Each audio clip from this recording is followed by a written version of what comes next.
तर नमस्कार मंडळी, आज आपण बनवणार आहोत रव्याचे कुरकुरीत कुरडया।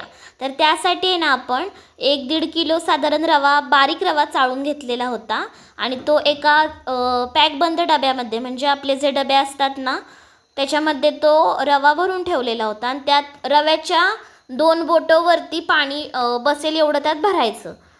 बघा आता एवढा असा रवा घेतलेला आहे आणि त्याच्यामध्ये आपण पाणी वतायचं। साधारण रव्याच्या 2 बोटांवरती एवढं पाणी त्यामध्ये भरायचं आणि ते 3 दिवसांसाठी झाकून ठेवायचं। रोज ह्यातलं पाणी भरायचं, ओतायचं, भरायचं, ओतायचं, असं रोज सकाळ संध्याकाळ 2 टाइम करायचं। असं सलग 3 दिवस करायचं। आता छान हा रवा ना आपण मिक्स करून घेतलेला आहे पाण्यात आणि त्यात अजून थोडं पाणी वाढवलेलं आहे, कारण तो रवा फुगून वर येतो ना त्यामुळे। आता बघा दुसऱ्या दिवशी पाणी सगळं खाली बसलेलं आहे रवा आणि त्यातलं आपण पाणी काढून घेतलेलं आहे। असं आपण 3 वेळा केलेलं होतं। आता काय करायचं, तिसऱ्या दिवशी त्यातलं सगळं पाणी काढून घ्यायचं आणि जो रवा असतो खाली बसलेला तोच वापरायला घ्यायचा। तर त्यासाठी एका मोठ्या पातेल्यामध्ये पाणी उकळायला ठेवायचं। पाणी छान उकळलं की त्यात हळूहळू रव्याचं ते बॅटर होतं ना 3 दिवस आपण भिजत घातलेलं, ते घालायला सुरुवात करायची। ते ओतत असतानाच आपण लाटण्यानं किंवा एका मोठ्या म्हणजे डाऊल वगैरे तुमचं काय असेल त्यानं तुम्ही हलवायला सुरुवात करायची। हलवत राहिलं ना की लगेच 5-10 मिनिटात ना ते हळूहळू घट्ट व्हायला सुरुवात होते।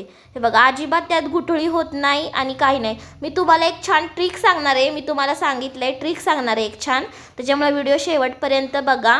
तुम्ही म्हणता कुरडई केलं की खाली करपं खूप राहतं, खाली करपतं, तर त्यासाठी ना खाली आपला जो तवा असतो की नाही तो तवा ठेवायचा। त्यामुळे काय होतं, मिश्रण आहे ना हळूहळू शिजत जातं, म्हणजे लगेच ते असं आपण काय होतं आग लवकर दिली ना त्याला असं की मग ते खाली करपायला लगेच सुरुवात होती। त्याच्यामुळं काय करायचं आपण की खाली तवा ठेवला की हळूहळू मंद आचेवर शिजल्यासारखं होतं, त्याच्यामुळं खाली चिटकत नाही।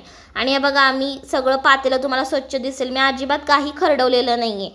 आणि हे जे रंगीत दिसतात ना तुम्हाला कुरडया, त्या बारीक रव्याच्या केलेल्या, त्याही तशाच सेम केलेल्या। तर अशा 2 प्रकारच्या कुरडया आम्ही केलेल्या। या जाड रव्याच्या कुरडया आहेत आणि रंगीत केलेल्या आहेत त्या पातळ रव्याच्या कुरडया आहेत, त्या देखील त्याच पद्धतीनं करायच्या। तर अशा आपल्याला कुरडया आहेत ना 2 ते 3 दिवस छान वाळवून घ्यायच्या। काहीकांच्या 2 दिवसात पण सुकतात, पण ऊन जसं असेल तसं अगदी कुरकुरीत कडक वाळवून घ्यायच्या या सगळ्या कुरडया।